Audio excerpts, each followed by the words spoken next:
स्वागत है आपके अपने YouTube channel success tuition BK sir में। और मैं हूं बिरसेन सर। मैं आपके लिए लेकर आया हूं साइंस का बहुत ज़बरदस्त टॉपिक ध्वनि, जिसे इंग्लिश में साउंड बोलते हैं। ये ध्वनि क्या है? इसे बोल सकते हैं कि ध्वनि एक प्रकार की ऊर्जा है, या दूसरे लैंग्वेज में इसको बोल सकते हैं कि ध्वनि एक तरंग है। तो ध्वनि को अच्छी तरह से समझने के लिए पहले हमको तरंग को समझना होगा कि तरंग क्या है। ऐसे मैं बता दूं कि ध्वनि एक अनुदैर्घ्य तरंग है। अनुदैर्घ्य तरंग है तो तरंग के अच्छी तरह से समझना होगा। इसके बाद तो चलिए अब ये जान लेते हैं कि तरंग क्या है। तो तरंग जो है से एक प्रकार के विक्षोभ है जो किसी माध्यम में संचरित होता है। तरंग ऐसे दो प्रकार के होता है, यांत्रिक तरंग और अयांत्रिक तरंग होता है। यांत्रिक तरंग को अगर समझा जाए तो यांत्रिक तरंग की माध्यम की आवश्यकता होती है, वैसे तरंग जिसकी माध्यम की आवश्यकता होती है। और अयांत्रिक तरंग वैसे तरंग होता है जिसको माध्यम की कोई ज़रूरत नहीं होता है, कोई आवश्यकता नहीं होता है। यांत्रिक तरंग की अगर बात करते हैं तो यांत्रिक तरंग दो तरह के होता है। एक होता है अनुदैर्घ्य तरंग और दूसरा होता है अनुप्रस्थ तरंग। अनुप्रस्थ तरंग होता है तो ध्वनि जो है से अनुदैर्घ्य तरंग है। तो इसकी बता देते हैं कि यह वैसा तरंग है जिसकी तरंग की गति इस तरह के होता है। जिस तरह के हम लोग स्प्रिंग देखे हैं इसी तरह के होता है गति इसका, किसका? अनुदैर्घ्य तरंग की। और अनुप्रस्थ तरंग की बात किया जाए तो अनुप्रस्थ तरंग की जो गति होता है, संचरण करने की गति होता है, वो इस तरह के होता है। जिस तरह से आप देखे होंगे कि पानी में अगर पत्थर मारते हैं तो किस तरह से उसका हलफ होता है, उसी तरह की आवृत्ति का जो है से गति अनुप्रस्थ तरंग की होती है। लेकिन हम कह सकते हैं कि जो ध्वनि है अनुदैर्घ्य तरंग है। तो चलिए अब हम इतना तो हम जान लिए, लेकिन अब ये जान लें कि ध्वनि की उत्पत्ति कैसे होती है, कैसे इसका उत्पत्ति होता है। तो चलिए फ्रेंड्स, ध्वनि की उत्पत्ति के बारे में अगर हम जानते हैं कि ध्वनि की उत्पत्ति कैसे होती है, तो ध्वनि बिना कंपन के उत्पन्न नहीं हो सकता है। आप देखे होंगे कि कहीं से अगर ध्वनि सुनाई दे रहा है तो वो वस्तु कंपन जरूर होता है। तो कंपन करने के बावजूद ही ध्वनि की उत्पत्ति होती है। यदि कोई वस्तु कंपन ना करे तो ध्वनि उत्पन्न नहीं होता है। जैसे कि लाउड स्पीकर को देखे होंगे, जब वो बोलता है, जब साउंड निकलता है उससे तो कितना कंपन होता है, पूरा हिला के रख देता है। तो चलिए ध्वनि तरंग कैसे होता है, क्या है, इसके बारे में हम लोग जान गए। और इससे संबंधित एक बहुत इम्पोर्टेंट है क्वेश्चन, जो कि है डॉपलर प्रभाव। तो ध्वनि के डॉपलर प्रभाव के बारे में हम लोग जान लेते हैं कि ध्वनि के डॉपलर प्रभाव अक्सर एग्जाम में पूछे जाते हैं। तो इसके बारे में जानना ही हमको क्या है, बहुत ज़रूरी है। ध्वनि के डॉपलर प्रभाव, डॉपलर प्रभाव, ध्वनि के डॉपलर प्रभाव क्या कहता है कि जब कोई ध्वनि उत्पन्न होता है तो जैसे जैसे आपके नज़दीक आता है वैसे वैसे ध्वनि अधिक सुनाई पड़ती है, और जैसे जैसे ध्वनि के माध्यम दूर जाता है, ध्वनि जिससे उत्पन्न हो रहा है वो वस्तु अगर दूर जा रहा है तो ध्वनि कमते जाता है। जिस तरह से आप देखे होंगे कि ट्रेन बहुत दूर रहता है तो सुनाई थोड़ा थोड़ा देता है, उसका साउंड है कम, लेकिन ट्रेन जैसे जैसे नज़दीक आता है वैसे वैसे हमको सुनाई अधिक पड़ता है। तो सीधी सी भाषा में अगर समझ लें कि ध्वनि के डॉपलर प्रभाव क्या है, तो ये जो है से ध्वनि के नज़दीक आने से, या ध्वनि जिस वस्तु से उत्पन्न हो रहा है वो वस्तु अगर जितना नज़दीक आ रहा है उतना ही साउंड अधिक सुनाई देगा, और जितना दूर जाता है उतना ही ध्वनि की साउंड कम सुनाई देता है। यही डॉपलर प्रभाव हमको जानना था, और ये अक्सर एग्जाम में पूछे जाते हैं, तो आप इसे हमेशा याद रखेंगे। और चलिए आगे। तो चलिए फ्रेंड्स, ध्वनि के तीन एक ऐसे वर्ड हैं जो बहुत क्वेश्चन पूछे जाते हैं। एक है आवर्तकाल, और एक है आवृत्ति, और एक है तरत्व। तो इसके बारे में हम लोग जान लेंगे कि आवर्तकाल क्या है, आवृत्ति क्या है, और तरत्व क्या है। तो आवर्तकाल के अगर बात किया जाए तो यह एक दोलन पूरा करने में लगे समय को आवर्तकाल कहते हैं। तो चलिए आवृत्ति के बारे में हम लोग जान लेते हैं कि आखिर ये आवृत्ति क्या है? तो आवृत्ति जो होता है वो 1 सेकंड में उत्पन्न दोलन की संख्या को आवृत्ति कहते हैं। 1 सेकंड में उत्पन्न क्या होता है? 1 सेकंड में उत्पन्न दोलन की संख्या को आवृत्ति कहते हैं। और तरतों से एक क्वेश्चन आता है कि बच्चा में कोई देखे होंगे कि कोई बच्चा ऐसा भी होता है जिसका आवाज़ बिल्कुल पतला होता है, और कोई ऐसा व्यक्ति होता है जिसका आवाज़ बिल्कुल धब्बा होता है। तो जिन व्यक्तियों का आवाज़ धब्बा होता है उसका तरत्व उतना ही ज़्यादा कम होता है, और जिन बच्चों का तरत्व बहुत ज़्यादा होता है वो बहुत अति तीक्ष्णता होती है, उसकी आवाज़ बहुत पतला होता है। ये क्वेश्चन बहुत ज़्यादा इससे पूछता है। तो चलिए आगे हम लेकर के चलते हैं। एक और इससे पूछता है कि 1 किलो हर्ट्ज में कितना होता है? 1 किलो हर्ट्ज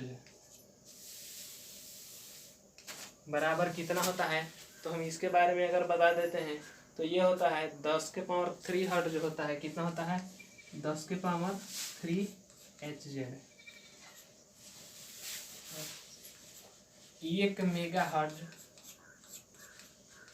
ये सब अक्सर एग्जाम में पूछे जाते हैं, तो ये सबको ध्यान रखना है। 1 मेगा हर्ट्ज बराबर कितना होता है? तो 10 के पावर 6 हर्ट्ज होता है। 10 के पावर 6 हर्ट्ज होता है। ये सब ध्यान देना है ना।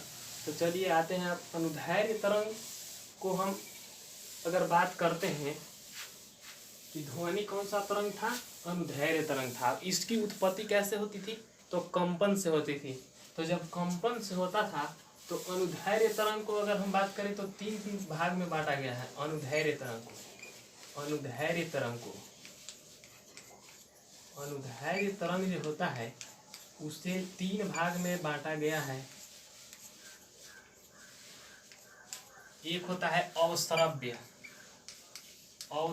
होता है, और एक होता है श्रव्य होता है। एक होता है पराश्रव्य। ध्यान से देखिए, आपको दूसरा बार वीडियो देखने की जरूरत नहीं पड़ेगी। अनुदैर्ध्य तरंग को 3 भागों में डिवाइड कर दिया गया है। अवश्रव्य तरंग, श्रव्य तरंग, और एक तीसरा होता है पराश्रव्य तरंग। तो श्रव्य तरंग क्या है, अवश्रव्य तरंग क्या है, श्रव्य तरंग क्या है और पराश्रव्य तरंग क्या है, एकदम डिटेल से समझेंगे। तो अवश्रव्य तरंग क्या होता है कि 0 से लेकर के 20 हर्ट्ज, 0 हर्ट्ज से 20 हर्ट्ज के फ्रीक्वेंसी होता है, वो अवश्रव्य तरंग के अंतर्गत आते हैं। और श्रव्य तरंग क्या है कि श्रव्य तरंग 20 हर्ट्ज से 20,000 हर्ट्ज 20,000 हर्ट्ज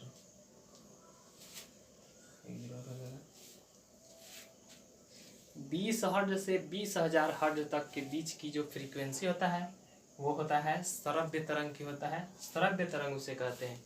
और ये जो होता है क्वेश्चन देता है कि मनुष्य किस तरंग को सुन सकते हैं, तो मनुष्य श्रव्य तरंग को ही सुन सकते हैं, जिसका फ्रीक्वेंसी होता है 20 हर्ट्ज से 20,000 हर्ट्ज होता है। और एक है पराश्रव्य तरंग, अल्ट्रासोनिक वेव जिसको बोलते हैं, ये होता है 20,000 हर्ट्ज से ऊपर होता है। 20,000 हर्ट्ज से ऊपर ये होता है। इससे क्या होता है, ये क्वेश्चन बहुत इंपॉर्टेंट पूछता है कि जो चमगादड़ है वो कौन सा श्रव्य उत्पन्न करता है, कौन सा तरंग उत्पन्न करता है। तो मच्छर को धर लेता है, पकड़ लेता है रात के समय में, उसको दिखाई नहीं पड़ता है, वो वेव उत्पन्न करता है। वेव उत्पन्न करने के दौरान ही इसको पकड़ लेता है। कोई भी छोटा छोटा एकदम मच्छर को आराम से वो पकड़ के खा लेता है, अपना भोजन बना लेता है। तो पराश्रव्य तरंग कौन उत्पन्न करता है, तो मच्छर उत्पन्न करता है। और वो ध्वनि के वजह से ही उस मच्छर को पता लगा लेता है कि कौन कहाँ है, कहाँ स्थिति में है, कौन सा स्थिति में है, और उसको पकड़ करके भोजन बना लेता है। तो चलिए यहाँ तक तो जान लिए।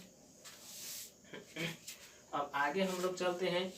इससे न्यूमेरिकल भी कुछ पूछे जाते हैं। जो कि बहुत इंपॉर्टेंट है हम लोग के जीवन में पढ़ने के लिए। अगर ये सब न्यूमेरिकल छोटा छोटा बात अगर ध्यान नहीं देते हैं तो अक्सर एग्ज़ाम में हम लोग फ्लॉप कर जाते हैं, और एग्ज़ाम में 1 नंबर और 2 नंबर बहुत मायने रखता है। तो हम लोग आइए अब न्यूमेरिकल के बारे में थोड़ा सा डिटेल चर्चा करते हैं। तो चलिए, क्वेश्चन आपको सामने दिखाई दे रहा है। क्वेश्चन यही कहता है कि ध्वनि जो है, ध्वनि तरंग का वेग 330 मीटर प्रति सेकंड है। यदि ध्वनि तरंग की आवृत्ति 550 हर्ट्ज है तो तरंग दैर्घ्य ज्ञात करना है। फिर से एक बार क्वेश्चन रिपीट करते हैं माइंड में कि ध्वनि तरंग का वेग 330 मीटर प्रति सेकंड है।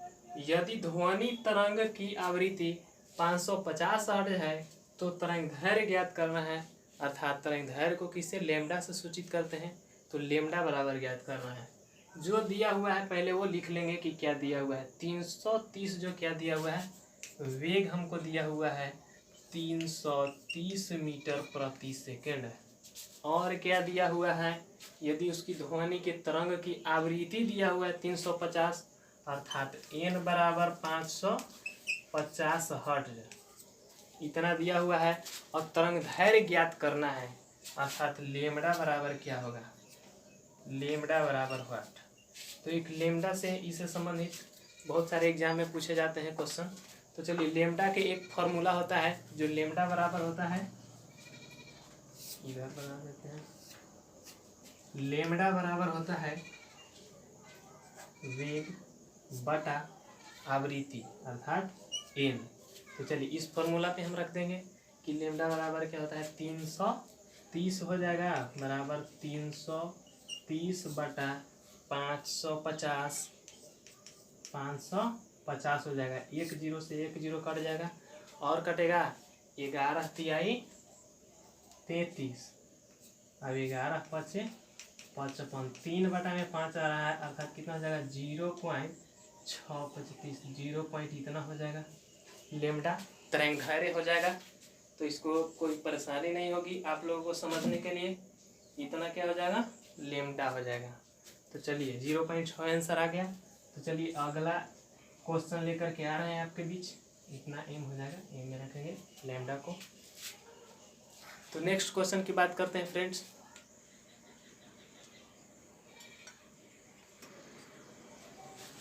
तो चलिए फ्रेंड्स, नेक्स्ट क्वेश्चन आपके सामने है, इस तरह के है कि ध्वनि तरंग का वेग 440 मीटर प्रति सेकंड है।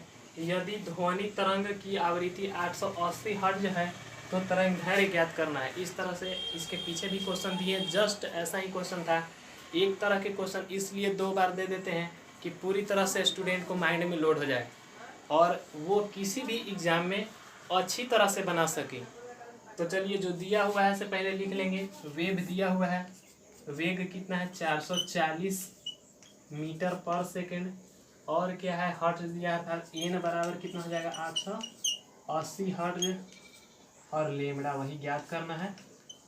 तो चलिए, लेमड़ा के एक फॉर्मूला अभी अभी पता होगा।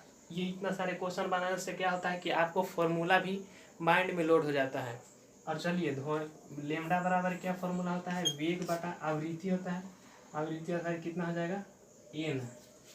तो चलिए, रख दीजिए इस पे 440 हो जाएगा, 440 बटा में कितना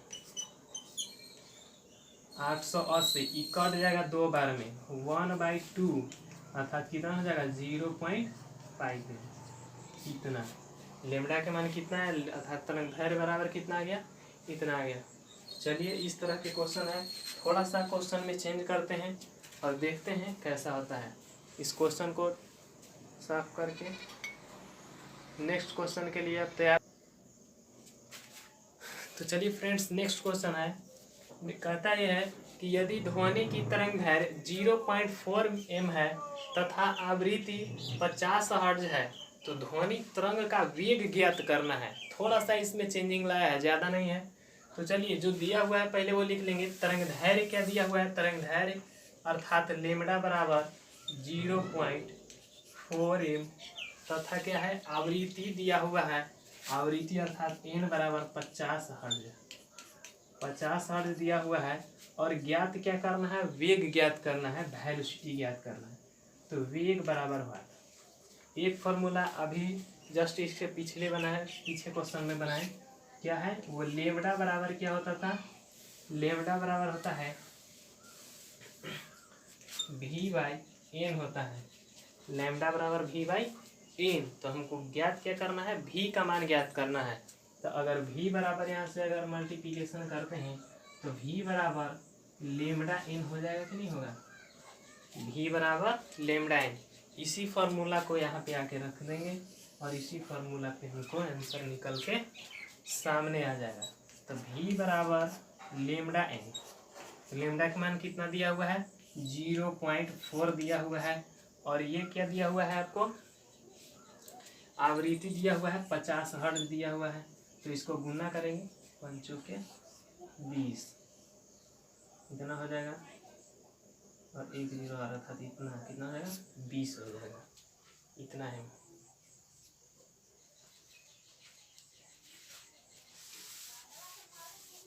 बराबर में कितना हो जाएगा,